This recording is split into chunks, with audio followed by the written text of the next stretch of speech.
Hoy en Gastrociencia tenemos a una de las leyendas de la gastronomía murciana. Se trata de Jesús Ortega, responsable, alma mater, dueño del restaurante El Sordo, en Ricote, uno de los mejores restaurantes de nuestra región. Jesús, encantado de tenerte aquí. Lo mismo, estoy muy encantado contigo y con tu halago mucho más. Te lo agradezco mucho. Bueno, José, hemos venido a hacer un empedrado, una receta del interior de Murcia que se va a componer solamente de ingredientes vegetales. Los ingredientes vegetales son una fuente especial de hidratos de carbono y también de proteínas. Además, todos esos ingredientes y el empedrado que vamos a preparar a base de ellos es un plato exquisito y que puede ser destinado a colectivos con dietas especiales, como pueden ser vegetarianos, veganos, pero también para estudiantes, para deportistas, etc. ¿Qué ingredientes lleva el empedrado que vas a preparar? Sencillo. Esa es una receta muy natural y muy sencilla. Voy a enumerarlo. Mira, primer paso tenemos la cocción de la alubia. Vamos a cocer la alubia y la vamos a cocer con cebolla, laurel y ajo. Luego vamos a hacer un bajado con pimiento seco y ajo seco, pues aceite de oliva, el pimiento y los ajos tiernos que vamos a sofreír, el tomate evidentemente, el tomate maduro, pimiento verde siempre, y luego el pimentón y el azafrán en hebra y el arroz.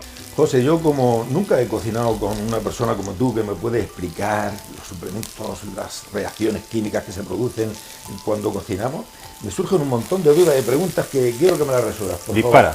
Oye, ¿realmente los aminoácidos esenciales que necesitamos para nuestro organismo se consiguen con una receta como esta solo a partir de vegetales?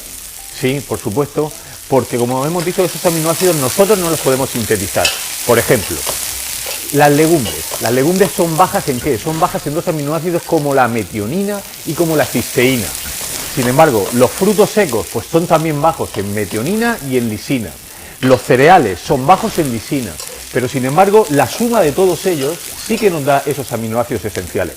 Eso sí, hay que tener también en cuenta el resto de ingredientes que aparecen en proteínas que acompañan a proteínas animales y a proteínas vegetales. Por ejemplo, cuando se acompañan a proteínas animales normalmente van ingredientes como grasas saturadas, algunas de ellas no son nada saludables, y sin embargo también hay que pensar que cuando hay ingredientes vegetales el valor calórico del plato aumenta mucho. Oye, entonces, ¿qué pasa? Que los cocineros, sin saberlo, hacemos ciencia. Bueno, yo tenía un profesor que me decía que no se podía ser buen químico sin ser un buen cocinero, porque en la cocina todo son reacciones químicas, físicas, enzimáticas, etcétera. Lo que estás haciendo ahora en el sofrito es fundamental. ¿Qué es lo que realmente ocurre desde el punto de vista de la ciencia? Pues lo que ocurre es que estamos sometiendo los ingredientes a una temperatura inferior a los 100 grados centígrados. ¿Con eso qué es lo que se logra? Se logra, por un lado, que se rompan los tejidos vegetales y así salen el sabor, sale el aroma, pero al no superar los 100 grados no se produce una caramelización, no se produce reacciones de Maillard, no se produce dorado. Y ahí es fundamental la temperatura que tú estás utilizando. Y entonces, José, si los alimentos los sometemos a una temperatura demasiado alta, ¿pierden sus nutrientes? A veces sí lo pierden, sobre todo aquellos nutrientes que son muy termosensibles. Pero además de perder los nutrientes, la temperatura alta dispara reacciones de caramelización, que en otros platos sí que son necesarias, pero sin embargo en el que estamos preparando no. Por eso estás calentando a temperatura inferior a los 100 grados centígrados. Como puedes comprobar, ya tenemos el sofrito en su punto para echar en las hebras de azafrán, que es el alma mater de toda buena cocina que se precie. Qué pintaza, ¿eh? Hebras de azafrán. Y cómo no, pimentón murciano. El arroz previamente lo he lavado. ¿Para qué? Para quitar el almidón, para que absorba mucho más el caldo y esté mucho más sabroso. Y que el arroz luego esté suelto. Pues mira, ahora estamos añadiendo el caldo, no el agua, el caldo. Son solamente vegetales. Entonces la gente que se alimenta, los vegetarianos, que son estrictos vegetarianos, que se alimentan solo de vegetales, ¿no tienen que tomar suplementos? Eso es un debate que existe en el mundo de la nutrición. Efectivamente, los vegetarianos y los veganos deben llevar una planificación nutricional. Los no vegetarianos también tenemos que hacerla. Pero sin embargo, en su caso, ¿qué es lo que ocurre? Que si solamente tomamos ingredientes vegetales podemos tener déficit. Déficit de nutrientes importantes, como pueden ser los ácidos grasos omega 3, como pueden ser algunos minerales, pero sobre todo algunas vitaminas, especialmente la vitamina B12. Entonces, bajo una correcta planificación nutricional, bajo una supervisión de un especialista, de un dietista nutricionista, que son los que realmente saben de esto, sí que deben llevar cuidado con su dieta, pero si la hacen correctamente y esa planificación y esa suplementación, no van a tener ningún problema para hacer una vida normal. Esto va a estar tan rico que el suplemento que necesita es un buen vino de Murcia. Bueno, un vino de ricote, un vino de los que tenéis allí en el Sordo. Vamos a ver, pues ¿sabes en qué se parecen y qué tienen en común ese vino tinto con las alubias que luego adicionaremos? Tiene en común unos pigmentos que se llaman antocianinas, que están tanto en el vino como en las alubias rojas. Esas antocianinas pertenecen a una familia que se llaman flavonoides. Tienen propiedades muy buenas, propiedades que combaten las enfermedades cardiovasculares, combaten la obesidad, combaten la diabetes, pero además esas antocianinas, ¿sabes también para lo que se utilizan? Como colorantes para adicionárselo a otros alimentos, colorantes que proceden tanto de las alubias como del vino. Como ya el arroz lo tenemos a medio cocinar, añadimos las alubias que ya están cocinadas, como hemos dicho anteriormente, ¿eh? Alubias que la próxima vez que la haga, la voy a hacer con alubias rojas. Tenemos pimiento verde, pero sin embargo, ¿qué ocurre? Porque yo he visto pimientos de muchos colores. José, ¿por qué? Mucha gente piensa que los pimientos, el verde, el amarillo y el rojo, proceden de distintas plantas. Sin embargo, no, es la misma especie, Capsicum annuum. La diferencia está en la madurez. ¿Qué es lo que pasa? Que, por ejemplo, los pimientos verdes, que son los que están menos maduros, tienen esos pimientos clorofila como pigmento mayoritario.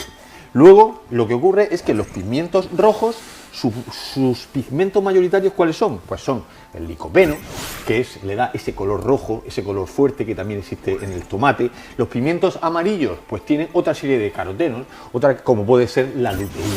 Es decir, estamos hablando de la misma variedad en distintas etapas de madurez y en cada una de ellas aparece un pigmento como el predominante. ¿Hay diferencia en el sabor, José? Sí, hay una diferencia. Y hay una diferencia que también es responsable, al igual que el color, el estado de madurez.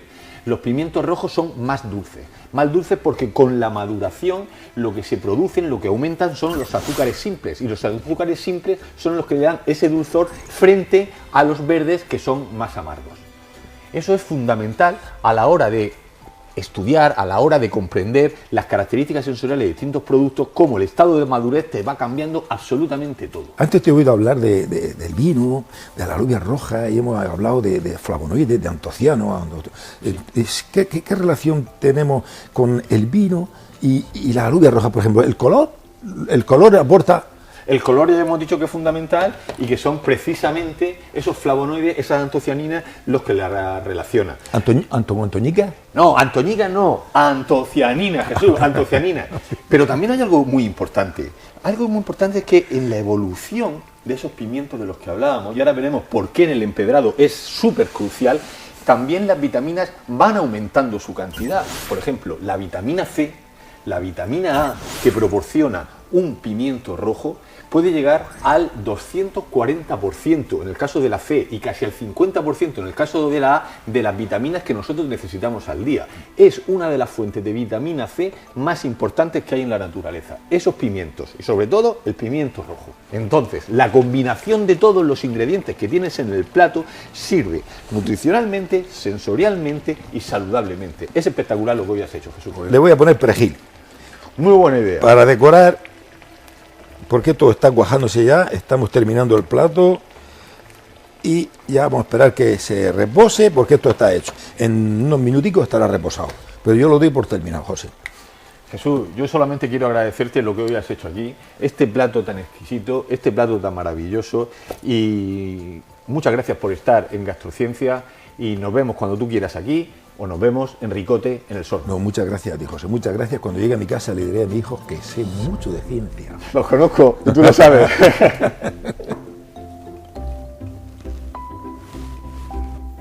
Esto está exquisito.